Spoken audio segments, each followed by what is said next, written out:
দীপাঞ্জন চক্রবর্তী এই মুহূর্তে রয়েছেন সিকিউরিটি এক্সপার্ট হিসেবে। 2011 সালে লিওনেল মেসি যখন কলকাতায় এসেছিলেন তখন দীপাঞ্জন চক্রবর্তী সিকিউরিটি অফিসার হিসেবে দায়িত্ব পালন করেছেন। পার্থপ্রতিম বিশ্বাস রয়েছেন ক্রাউড ম্যানেজমেন্ট এক্সপার্ট, এবং এই মুহূর্তে সৌগত রয়েছে ইউটিউবার। আমি প্রথমে দীপাঞ্জন দা আপনার কাছে এই প্রশ্নটাই করতে চাই, বলির পাঠা বানানো হচ্ছে এই আয়োজককে। হু ইজ এই শতদ্রু দত্ত? এ কি পুলিশ মন্ত্রী, হোম মিনিস্টার, প্রাইম মিনিস্টার? কে এই হরিদাস পাল যে একে নিয়ে পুরো ফোকাস রাখতে হবে, এর থেকে টাকা চাইতে হবে? মমতা বন্দ্যোপাধ্যায়কে তো টাকা দিতে হবে। দেখো ময়ূক, এই বেশ কিছুদিন ধরে শুনছি না জিওএটি গোট। আমার মনে হয় এটা এই গ্রেটেস্ট অফ অল টাইম নয়, এটা হচ্ছে godmother of all thieves, চোরেদের মা।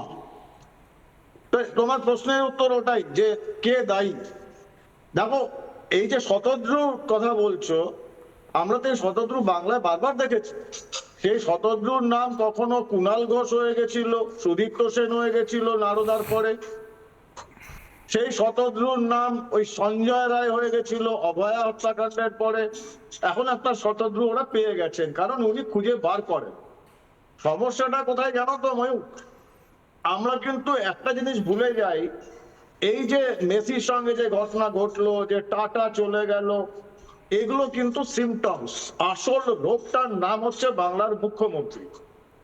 তুমি আজকে মেসির কথা বলছো, গত 12-13 বছরে বাংলা থেকে প্রায় 7,000-এর মতো কোম্পানি তারা বাংলা থেকে নিজেদের ব্যবসা অথবা হেড অফিস উঠিয়ে নিয়ে গেছে। তার কারণ রোগটা একটাই, আর এগুলো সব সিমটম। এই জিনিস তো চলতে থাকবে, এটা কোনো সন্দেহের অবকাশ নেই।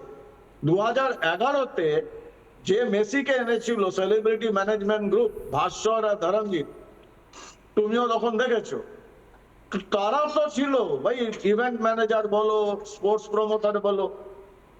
কারণ তখন সদ্য সদ্য তৃণমূল ক্ষমতা এসেছে, এই চুরিটা ওদের রক্তে মিশে যায়নি। এই যেটা আমি বললাম গডমাদার অফ অল থিভস, তখনও এত শাখা প্রশাখা মেলেনি।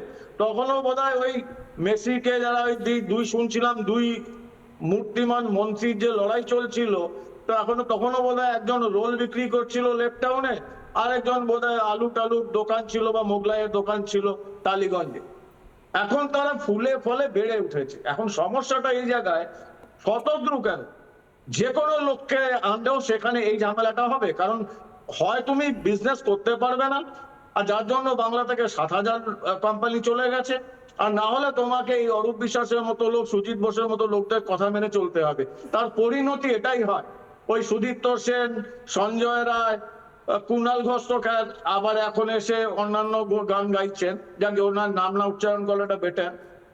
কিন্তু এখানে একটাই ব্যাপার, যে মমতা ব্যানার্জি পদত্যাগ করুন এবং এই দুজন মন্ত্রীকে ইমিডিয়েট পদত্যাগ করে তাদের বিরুদ্ধে আইন অনুযায়ী ব্যবস্থা নেওয়া। আমি একটা জিনিস দীপাঞ্জন দা আপনার থেকে জানতে চাইছি। আমি পিসিআরকে বলবো, সচিন তেন্ডুলকারের অনেকগুলো শট আছে, আমি দেখছিলাম। সচিন তেন্ডুলকার তিনিও কিন্তু জিওএটি, মানে আমাদের জন্য তো ভগবান। সচিন তেন্ডুলকারের সতীর্থকেও তো এটা বুঝতে হবে, সৌরভ গঙ্গোপাধ্যায়কে। সৌরভ গঙ্গোপাধ্যায় সব কিছুতে সেফ খেলবেন এটা তো হয় না।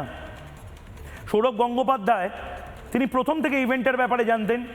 এই স্বঘোষিত সৌরভ গঙ্গোপাধ্যায়ের অনুগামী শতদ্রু দত্ত, সে যে এরকম একটা ইভেন্ট করছে, সৌরভ গঙ্গোপাধ্যায় তো জানতেন। এখন সব দায় শতদ্রু দত্তের হতে পারে না, তো সৌরভ গঙ্গোপাধ্যায়কেও তো দায় নিতে হবে। সৌরভ গঙ্গোপাধ্যায় আজকে সচিন তেন্ডুলকার যেভাবে সম্মানটা পেলেন, এটা তো সৌরভ গঙ্গোপাধ্যায় পাওয়া উচিত ছিল। সৌরভ গঙ্গোপাধ্যায় আর কবে আমি জানি না, স্পেনে বোধহয় খুব বড় ইনভেস্টমেন্ট সৌরভ গঙ্গোপাধ্যায় নিয়ে এসেছেন। দীপাঞ্জন দাস, সে কারণে শতদ্রু এই জিনিসটা বেশি হচ্ছে। আজকে তো এখানে সল্টলেক স্টেডিয়ামে এটা হওয়ার কথা ছিল। ময়ূক, তুমি আজকে সকালে, আমি আজকে খুব মন দিয়ে বাংলার প্রতিটা তথাকথিত খবরের কাগজ পড়লাম। এই লোকগুলো সে প্রত্যেকটা খবরের কাগজ যারা বর্তমানে এই সময় আনন্দ করে আজকাল বাজারে বিকৃত সংবাদপত্র পরিবেশন করে, প্রতিটা খবরের কাগজের সম্পাদকদের বোধহয় কালকে রাতে ডাকা হয়েছিল কামাক স্ট্রিট অথবা কালীঘাটে। তুমি প্রতিটা খবরের কাগজ দেখো, একটাই ভিলেন, শতদ্রু। তো এখন সমস্যাটা তো এটাই সেম হয়েছে। যখন নারদার কাজ বেরিয়েছিল তখন ওই সুদীপ্ত সেন, তারপরে কুণাল ঘোষ মুখ খোলাতে তাকে ঢুকিয়ে দিল। তুমি অভয়া কেসে দেখো, সঞ্জয় রায়। আসল অপরাধী মমতা ব্যানার্জি কিন্তু বাইরে থেকে যাচ্ছে বারবার। খুব বেশি হলে দেখবে, আর এটা তো চিরকাল, চাই কিষাণজি হোক, চাই এই শতদ্রু, কাজের বেলা কাজী, কাজ ফুরলে কিষাণজি, শতদ্রুর নামটা এসে যাচ্ছে এখন, তার আগে তো সবার নাম এসেছে, সুদীপ্ত সেনও তাই। ঠিক, তো এটা আমি- বাংলার মানুষকে ডিসিশন নিতে হবে। ডিসিশন নিতে হবে এবং 2026 আমরা কি চাই? পার্থপ্রতিম বিশ্বাসদের কাছেও আমি যাব।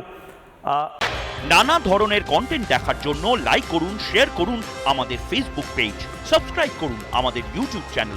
পাশাপাশি অন্যান্য ব্রেকিং নিউজের জন্য অবশ্যই চোখ রাখুন রিপাবলিক বাংলায়।